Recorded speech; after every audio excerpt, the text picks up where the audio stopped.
Cinéma à présent, il y a des films qui témoignent, il y a des films qui tentent de guérir, ou tout du moins qui essaient. Après la crise post-électorale en Côte d'Ivoire, les destructions, les morts, comment faire communauté? C'est la question que pose Joël Akafou, scénariste, dramaturge et réalisateur ivoirien, dans son 3e documentaire intitulé Loin de moi la colère. Un film qui suit une femme au cœur d'un village meurtri par les tragiques événements de 2011 et qui a décidé de créer un espace de parole afin que toutes les communautés puissent se retrouver. Nevley, la mère de ma mère, à ma naissance, c'est elle qui m'a baptisé Tiemouigno. Loin de moi la colère. Assez bien blé des câbles. Au bon bien clair détruit. Les gens qui ont des mali pour. Moi, non, plaît, moi, on déplace pour.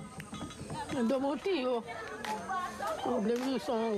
Il n'y a pas, lui là il est Mossi, lui là il est Bambé, lui là il est Togolais. On est même chose. C'est le même sang là qui coule dans nos veines.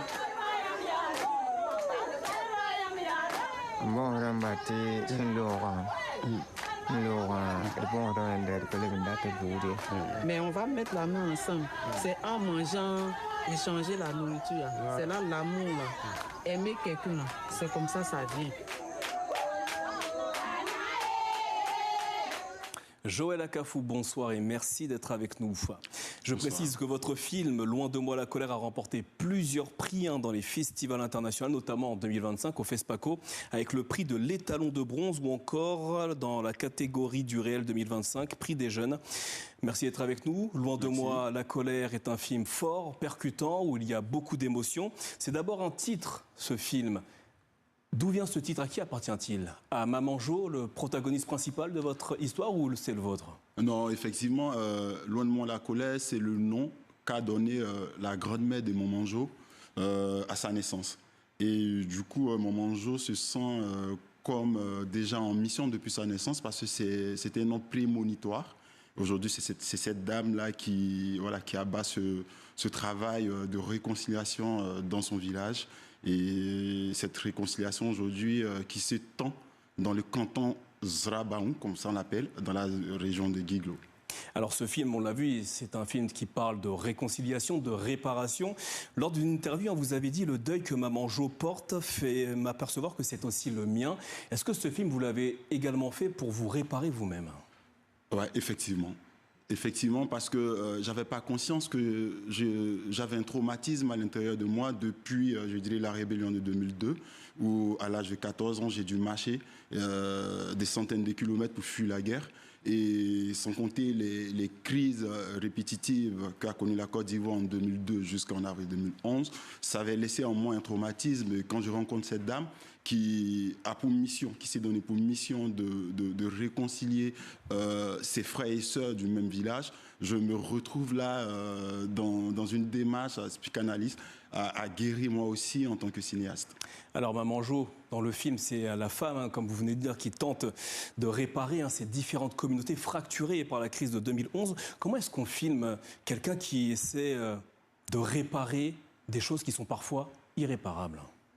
Déjà, il faut dire que quand tu rencontres ce genre de sujet, tu ne cherches pas tout de suite à développer, je dirais, ta grand-mère cinématographique. Tu cherches d'abord à écouter, tu observes assez. Et je dirais qu'en observant, tu verras où placer ta caméra et comment écouter. Donc ça se fait dans le temps. Alors votre documentaire, justement, en parlant de temps, il a fallu 5 ans pour le réaliser. Vous vous êtes installé dans ce visage tout au long de ces années. Alors, dans la narration du film, il n'y a pas de musique, il n'y a pas de voix off. D'une certaine manière, tout se fait par la parole et par les images. Pourquoi avoir refusé cette narration pour les spectateurs? Déjà, le réel est plus fort. Le réel est plus fort. Donc le son direct de l'ambiance, je dirais de l'espace, nous aide à rentrer encore plus profondément dans ce film-là. Les silences. Et c'est d'ailleurs une des premières scènes du film avec Maman Jo et ces deux hommes qui discutent de ce qui leur est arrivé. Et du coup, j'avais besoin de ces silences, j'avais besoin de retransmettre la tension, la joie, les peurs et les larmes de ces personnages-là pour que tous ensemble, on vive au plus profond de leur traumatisme. Alors ce documentaire pose une question. Qu'est-ce qu'on a fait des victimes de 2011?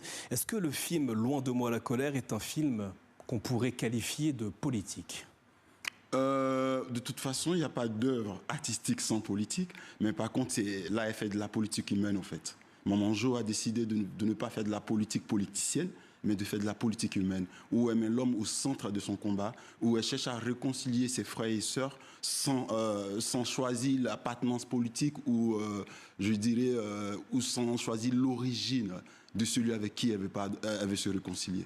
Elle veut que les humains se parlent afin d'éviter demain nos traumatismes aux enfants, aux petits-enfants. C'est de ça qu'elle a peur. Alors ce film, il a été projeté, si je ne me trompe pas, l'an dernier, notamment dans le village de Ziglo, dans l'ouest de la Côte d'Ivoire.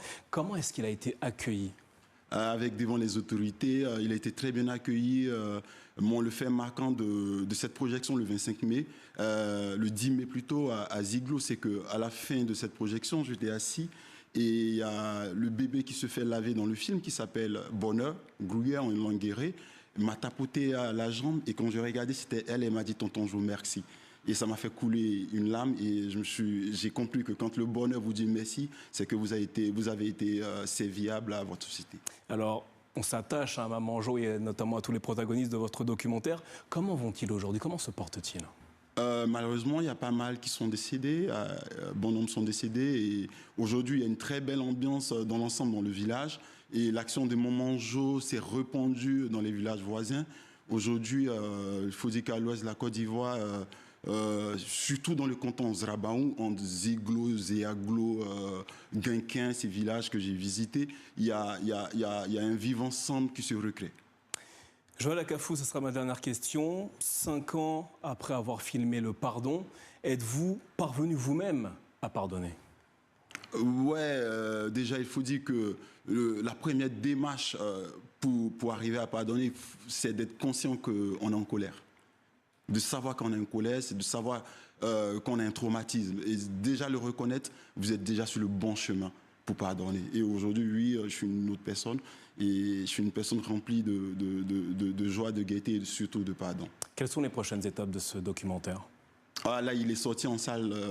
La sortie nationale française s'est faite depuis le mercredi. Il continue donc demain, il sera projeté à Saint-Denis, le lundi à Lyon. Et donc la tournée continue sur toute l'étendue du territoire français. Joël Akafou, merci infiniment d'être venu nous parler de Loin de moi, la colère, votre film qui revient notamment sur la crise ivoirienne de 2011 et la manière de refaire nation ensemble. Merci à vous. Merci à vous. Une pensée ce soir pour notre confrère, le journaliste sportif Christophe Glaise, toujours emprisonné en Algérie. L'occasion pour TV5 Monde de rappeler que la liberté d'informer demeure un enjeu essentiel et ce, partout dans le monde. Après le succès de la saison 1 des Nouveaux Boss, TV5 Monde ouvre l'appel à candidature pour la saison 2 du plus grand concours panafricain d'entrepreneurs. Vous pouvez d'ores et déjà y participer en flashant le QR code qui s'affiche au bas de votre écran. À la clé pour les candidats, une visibilité internationale et la possibilité de lever des fonds auprès d'un jury international d'investisseurs. Ainsi va l'actualité sur le continent. Merci de votre fidélité. On se retrouve demain. D'ici là, prenez soin de vous et de vos proches. Excellente suite de programmes sur TV5 Monde.